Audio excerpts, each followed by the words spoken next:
지난 시간까지 우리는 에베소서의 말씀을 통해서 구원이란 무엇인가에 대해서 함께 보았고, 또 이 구원을 위해서 우리에게 필요한 것은 무엇인가에 대해 함께 이야기를 나누었습니다. 여기서 내려진 결론은 구원이라는 것이 전적인 변화라는 것이죠. 이 변화는 우리의 과거로부터 이어진 영적인 상태, 즉 허물과 죄로 죽은 현재의 모습들, 이런 것들, 그리고 현재 나의 위치, 엎드려져 있고 죽어 있는 거기에서부터 다시 이렇게 세워지는 것, 그리고 미래의 운명, 본질상 진노의 자녀였다가 함께 그리스도와 하늘 보좌에 앉게 된 우리의 미래의 운명까지를 전부 다 변화시키는 것, 그것이 바로 구원이다. 이렇게 함께 말씀을 나누었습니다. 이것을 사도 바울은 에베소서 2장 5절과 6절에서 설명하는데, 함께라고 하는 단어를 3번 연달아 사용함으로써 이 모든 일들이 다 그리스도 안에서 이루어지는 일들이다.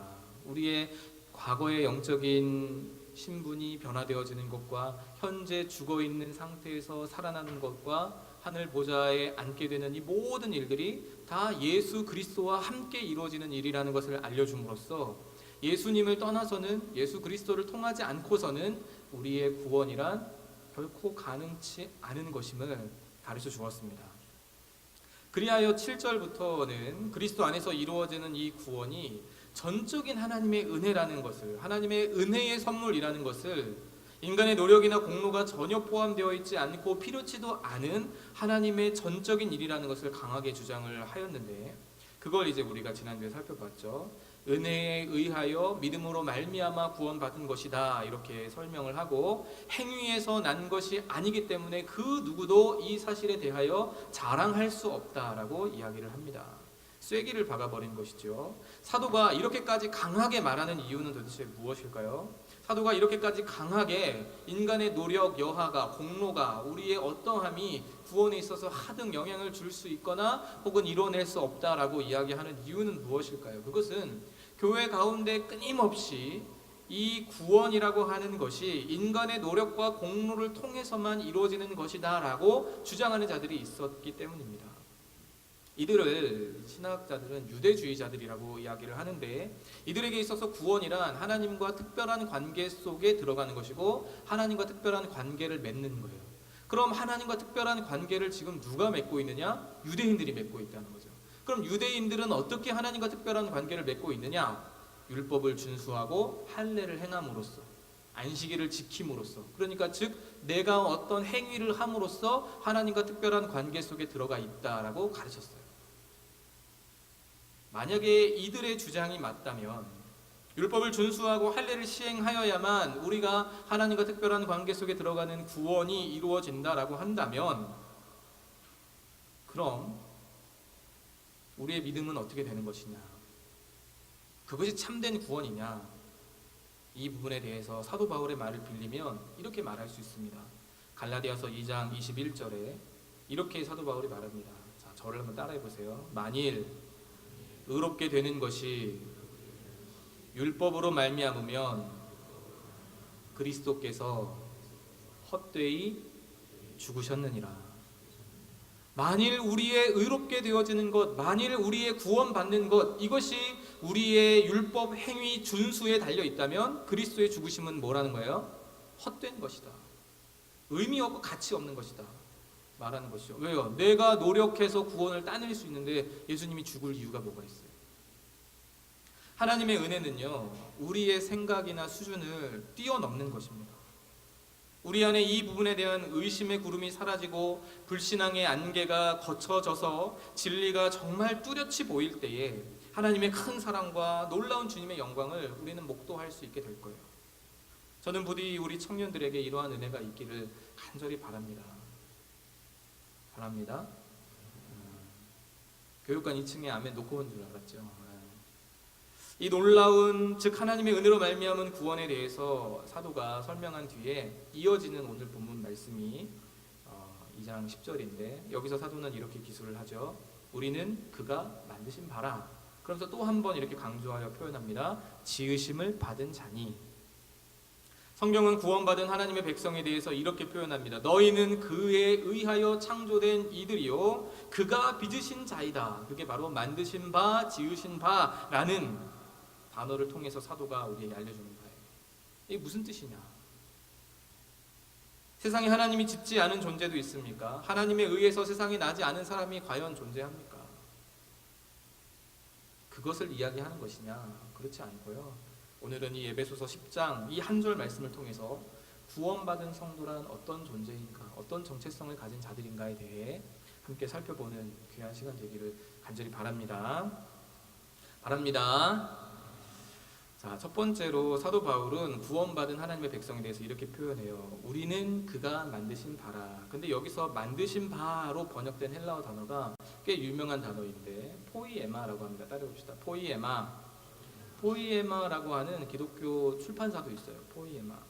이 포이에마는 어떤 뜻을 가지고 있냐면 주로 장인, 뛰어난 실력을 가진 사람이 어떤 물건을 만들어내거나 어떤 작품을 만들어내었을 때에 그것이 하나의 상품이 아니고 하나의 물건이 아니라 이것을 가지고 포이에마라고 불렀어요. 그러니까 이것은 포이에마라는 단어는 대단한 작품 혹은 걸작품이라는 뜻을 가진 단어라는 말이죠.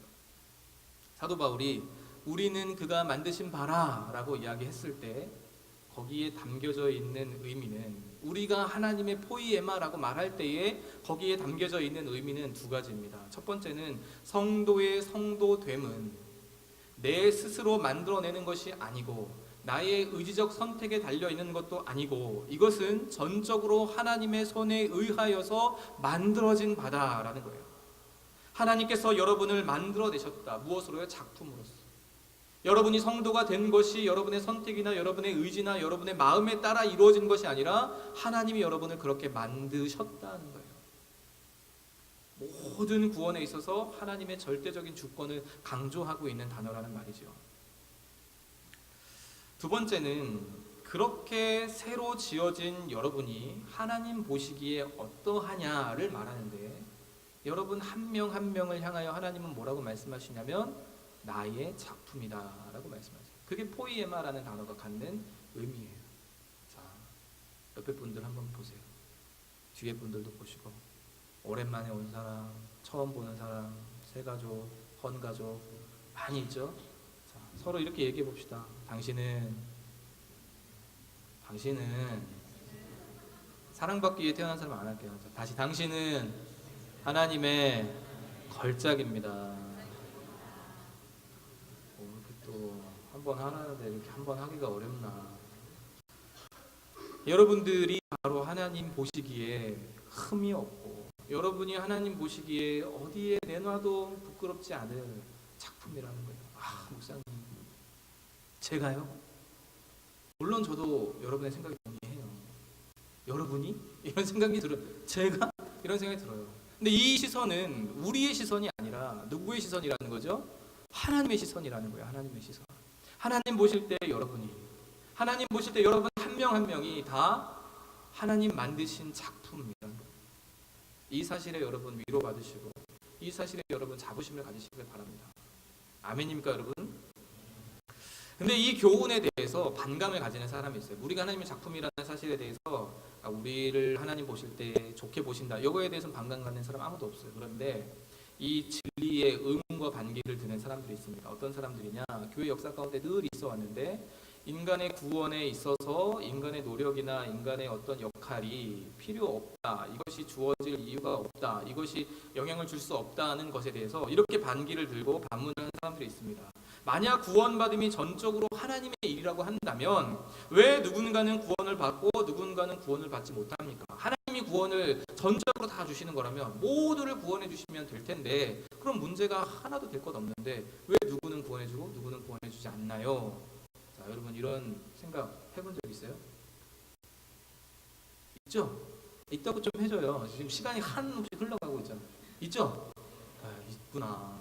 역시 여러분들 수준이 높아요. 왜 또 그래요? 앞에 앉아가지고 또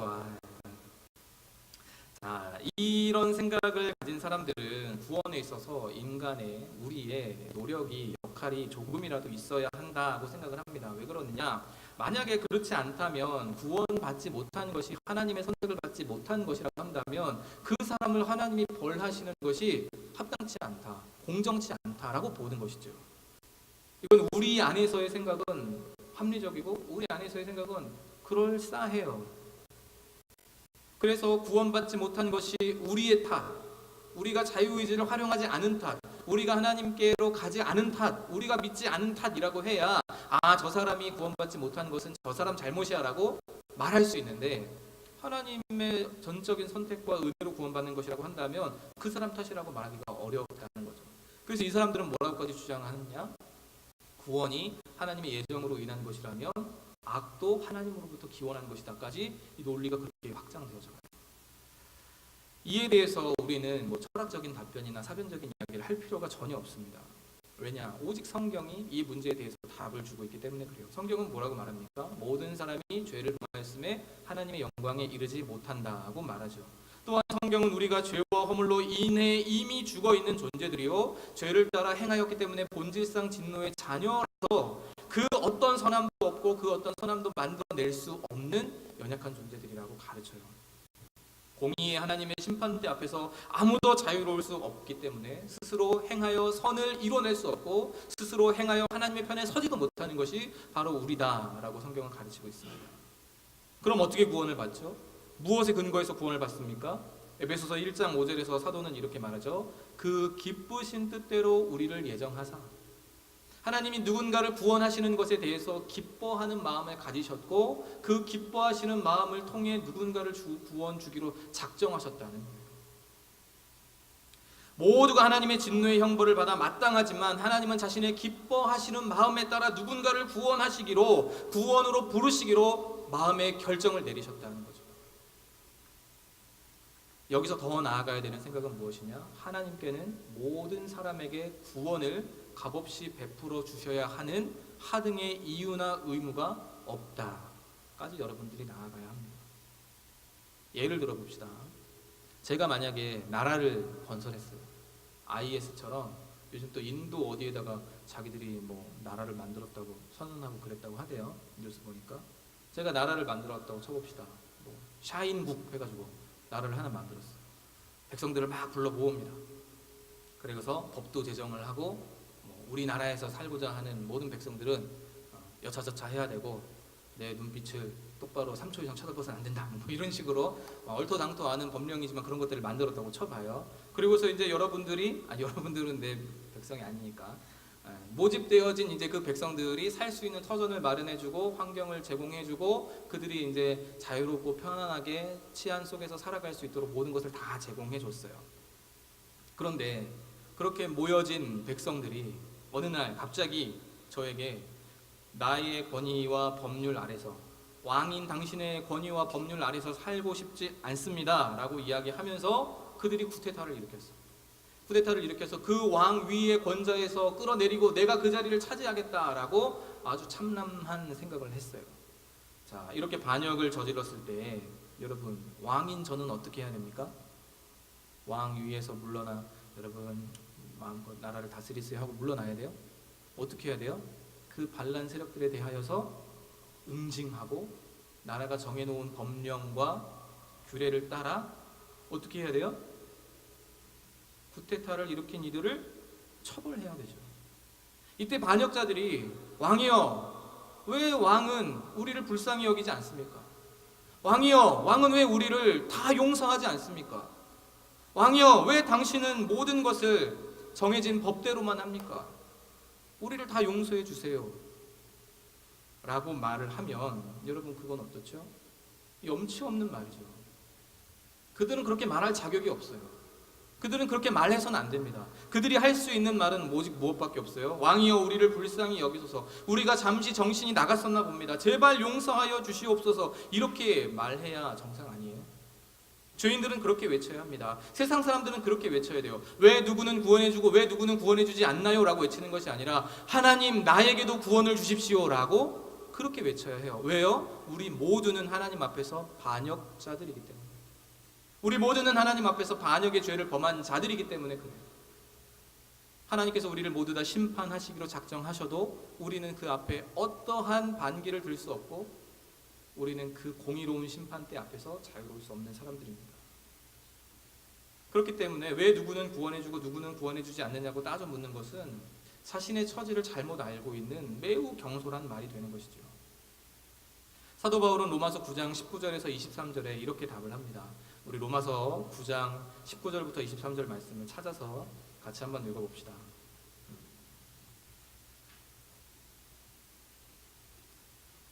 자, 로마서 9장 19절 23절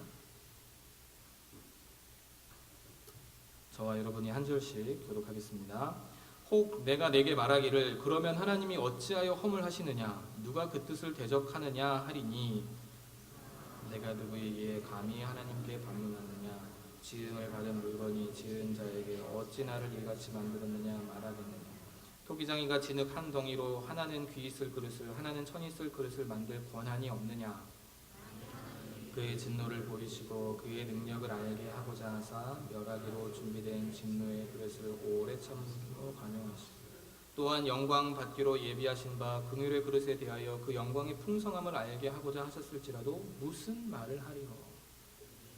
여기까지만 읽읍시다. 무슨 말을 하리요. 이게 바로 우리에게 정확하게 해당되는 말입니다.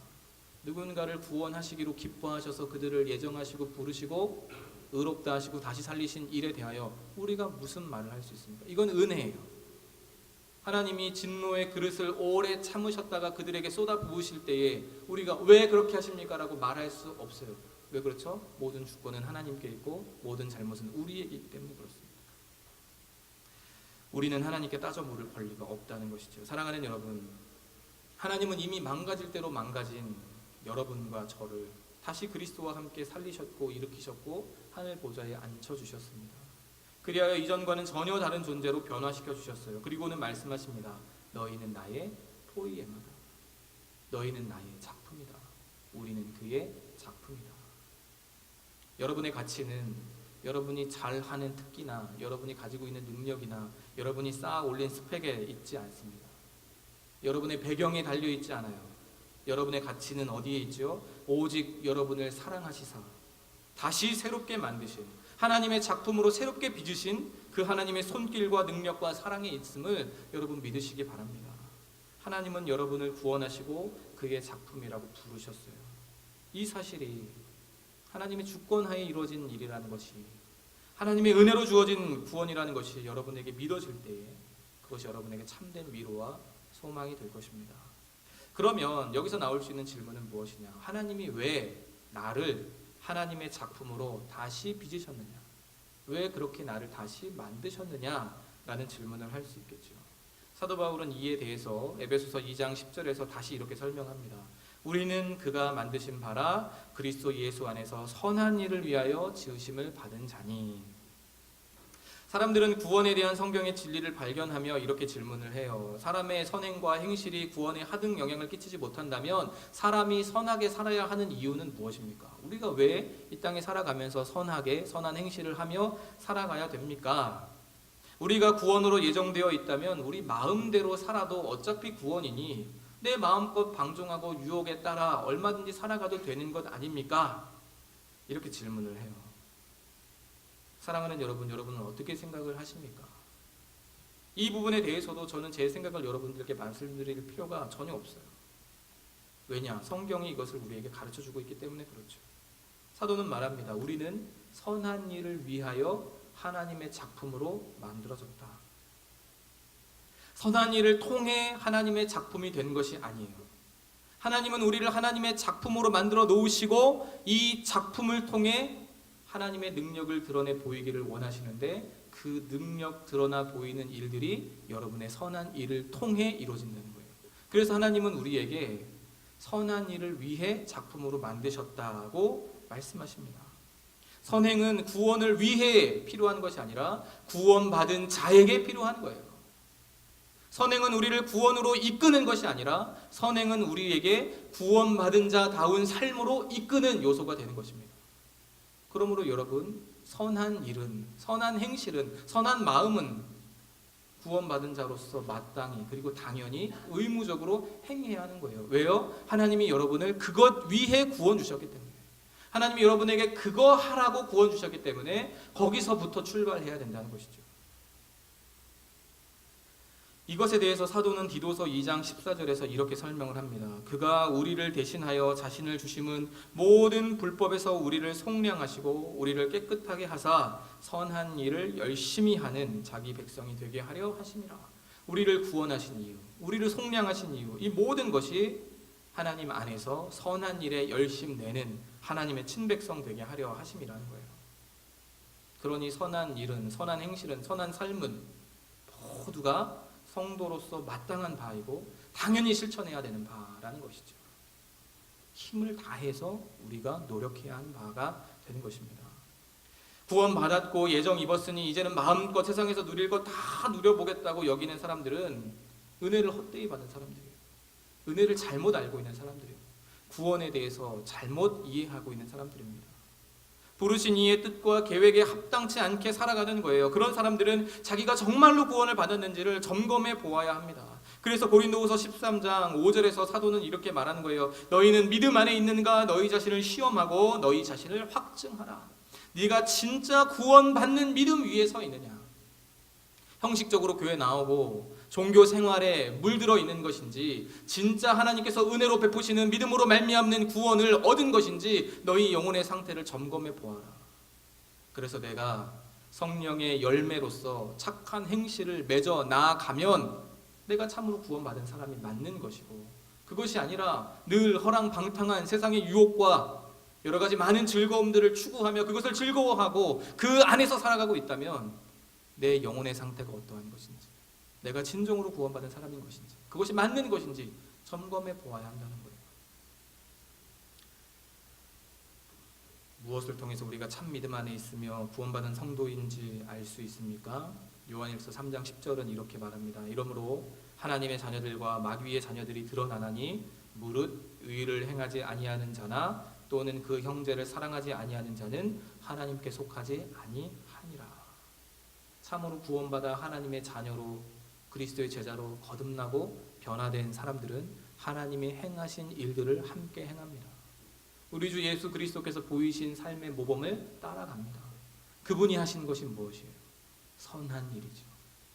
여기 본문은 선한 일이라고 번역되어 있지만 사실은 원문은 선한 일들이에요. 그럼 선한 일들이란 무엇입니까? 우리가 행해야 하는 예수님 닮은 선한 일들은 무엇이에요? 위로가 필요한 자에게 위로를, 사랑이 필요한 이에게 사랑을, 긍휼이 필요한 이에게 긍휼을, 핍절한 자에게, 궁핍한 자에게 쓸 것을 나누어 주는 것. 그게 바로 우리가 행해야 하는 선한 일들이에요. 이 선한 일을 마치 꼭 전도, 선교 이런 것에만 국한시키는 사람들이 있는데 그렇지 않아요. 선한 일은 주님께서 하신 일들이고 그 선한 일은 주님께서 우리에게 보여주신 모범이에요. 여러분, 사마리아인이 예루살렘에서 여리고로 가다가 길가에서 강도 만난 사람을 보았습니다. 제사장은 지나가다가 시체를 만지면 부정하게 되니까 그냥 도망쳤어요. 레위인도 지나가다가 시체를 만지면 부정해지니까 성전 제사에 참여하지 못할까 싶어서 그냥 가버렸어요. 그런데 이방인이라고 손가락질 받던 사마리아인이 어떻게 했죠? 지나가다가 그를 보고 자기 겉옷을 벗어서 입혀주고 자기가 타고 다니던 나귀에 그를 걸쳐매고 여관까지 가서 그의 상처를 싸매어주고 피로를 채워주고 여관 주인에게 내가 돌아올 때까지 이 사람을 잘 돌봐달라. 이 돈을 내가 미리 주는데 혹 부족한 부분이 있다면 내가 돌아와서 갚겠노라 말을 하고 그 생명을 살려줍니다. 우리는 이 비유를 다 알고 있어요. 이 비유의 제목은 무엇이죠? 선한 사마리아인의 비유예요. 예수님께서 가르쳐 주셨죠. 선한 사마리아인의 비유. 사마리아인이 어떻게 선하다는 칭호를 받았습니까? 그가 필요한 이들에게 필요를 나누어 주었기 때문에, 그가 고통받는 이들에게 찾아가서 위로하고 그가 아파하는 이들에게, 신음하고 있는 이들에게 찾아가서 도움을 실질적으로 나누어 주었기 때문에 선한 사마리아인이라 칭호를 받은 것이죠. 사랑하는 여러분, 이 역할을 위해서 하나님은 저와 여러분을 구원으로 부르셨어요. 우리가 구원받은 것을 그냥 단지 예배당에 모여서 뜨겁게 찬양하고 설교 말씀 듣고 성경 읽고 공부하고 여기서 나오는 지식을 습득하고 그것으로 인하여서 지적 유의를 즐기는 것으로 만족하기 위하여 하나님 우리를 부르셨다면 하나님은 교회가 아니라 학교를 세우셨을 거예요. 그런데 여러분, 우리를 교회로 부르셨습니다. 교회에는 누가 가요? 교회에는 누가 들어옵니까? 상처받은 사람, 고민하는 사람, 갈등하는 사람이, 위기 만난 사람이, 갈급한 사람이, 어떤 사람이든지 다 들어올 수 있는 곳이 바로 교회입니다. 그리고 들어온 곳에서 함께 그리스도 안에서 치유되어지고 함께 사랑의 교제를 통해 성장케 되어지는 것, 이게 바로 교회를 통해 하나님께서 하시는 일이에요. 이걸 위해 하나님은 여러분을 부르셨다는 사실 기억하시기 바랍니다. 그래서 이 선한 일들을 우리가 행할 때에 사람들은 우리의 선한 행실을 보고 어떻게 해요? 야, 진짜 대단하다. 현바울 정말 대단하다. 야, 현바울이라는 사람 정말 어떻게 저렇게 선한 일을 하면서 살 수 있을까? 참 착한 사람이다. 되게 기분 좋네. 그렇게 끝나지 않죠. 우리의 선한 행실을 보고 누구에게 영광을 돌리게 해요? 돌리게 되죠? 하나님께. 그가 믿는 하나님께. 왜 기독교가 개독교 소리를 듣습니까? 왜 기독교가 사람들로부터 질타를 받고 왜 교회 다니는 것이 많은 청년들에게 시간 낭비라고 여겨집니까? 우리가 믿음은 굳건히 세우고 있는데 그 믿음을 따른 선한 행실들이 점점 사라지기 때문 아니에요? 하나님께서 구원을 주신 목적을 점차 우리가 상실해가고 있기 때문 아닙니까? 그래서 세상 가운데서 사람들이 손가락질을 하는 이유가 자기들밖에 모른다, 남에게 피해줘 가면서까지 자기들밖에 모른다, 엄청난 이기주의자들이다 라는 우리가 오명을 쓰고 있기 때문 아닙니까? 사랑하는 여러분, 선한 일에 열심 내는 여러분 되길 바랍니다. 지난주에 우리 교단 신문인 기독신문에 여러분의 이름으로, 상도제일교회 청년부 이름으로 정확히 78만 3천 원이 강원도 산불로 인해 피해 입은 자들의 도움을 위해 전달되었노라, 우리가 접수했노라 신문에 나왔어요. 저는 그 금액이 너무 자랑스러워요. 우리 가운데는 직장인들도 있고 또 돈 많이 버는 친구들도 있고, 그런 사람들에게 78만 원, 80만 원도 안 되는 그 돈은 적은 돈이라고 여겨질지 모르지만, 저는 여러분들이 금식하면서 고난주간 동안에 하루 한 끼 금식해 가면서 내가 그 저녁 식사값을, 내가 점심 식사값을 모아서 강원도의 산불로 인해 교회를 잃어버린 자들에게 돕기 위해 십시일반 내놓았던 그 금액이 결코 작다고 생각하지 않습니다. 그래서 저는 제 동기들, 동료 목사들, 동역자들에게 막 자랑했어요. 우리 청년부가 이렇게 돈 모아가지고 강원도 산불 이렇게 했다고. 그랬더니 정말 잘했네, 되게 좋네, 우리도 해야겠네. 근데 이제 신문 보니까 아무도 하진 않았더라고요. 실제로 한 건지 여러분들 뿐이. 할렐루야. 그러니까 아멘이 적나. 사랑하는 여러분, 이런 선한 일들이 우리 가운데 더 많아지게 되기를 간절히 바랍니다. 굳이 말하지 않아도, 굳이 제가 막 이렇게 이야기하지 않아도 여러분들 안에서 상처 입은 이들을 돌보고, 사랑이 필요한 이들에게 사랑을 나누어주고, 어려워하고 있는 이들에게 도움을 주고, 또 내 쓸 것 나누어 주고, 이런 일들을 통해 사랑의 역사가, 수고가 풍성해지는 우리 샤인 청년부 되기를 간절히 바랍니다. 선한 일을 위해 지음받은 여러분의 삶에는 과연 하나님의 선한 일들이 이루어지고 있습니까? 주변의 어려움을 만난 이들을 애써 외면하고 나 한 사람의 유익만을 위해서 눈 감고 지나가고 있지는 않습니까? 여러분의 삶의 궁극적인 지향점과 목적이 성공, 이것에만 맞춰져 있지는 않습니까? 만일 그렇다면 우리는 스스로 물어야 합니다. 선한 일은 어디 갔는가? 나를 구원하신 하나님의 목적은 과연 어떻게 되었는가? 사도는 이것을 위해 하나님은 전부터 예비하셨다라는 말씀으로 사도가 쓰고 있는 에베소서 2장 10절을 마무리합니다. 주 안에서 사랑하는 여러분, 여러분이 속해 있는 모든 곳에서 하나님이 무엇을 원하실까를 고민하여 보십시오. 예수님이라면 과연 여러분의 학교에서, 가정에서, 또 직장에서 어떻게 행하셨을까를 고민하여 보십시오. 그리고 떠오르는 대상들을 향하여서 어떻게 내가 선한 일들을 할 수 있을까를 여러분 생각하여 보십시오. 이것이 이루어질 때 에베소서 2장 7절 말씀처럼 그리스도 예수 안에서 우리에게 자비하심으로써 그 은혜의 지극히 풍성함을 오는 여러 세대에 나타내려 하심이라는 구원의 목적이 이루어질 것입니다. 사랑하는 여러분, 선한 일에 부요한 청년들 되시기를 바라고 거창하고 대단하고 거시적인 선한 일들을 생각하기보다 내가 행할 수 있는 작은 선한 일, 구원받은 사람으로서 내가 행할 수 있는 작은 선한 일, 그것이 무엇일까를 고민해보고 또 실천해보는 사랑하는 하나님의 작품들 다 되시기를 주님의 이름으로 축원합니다.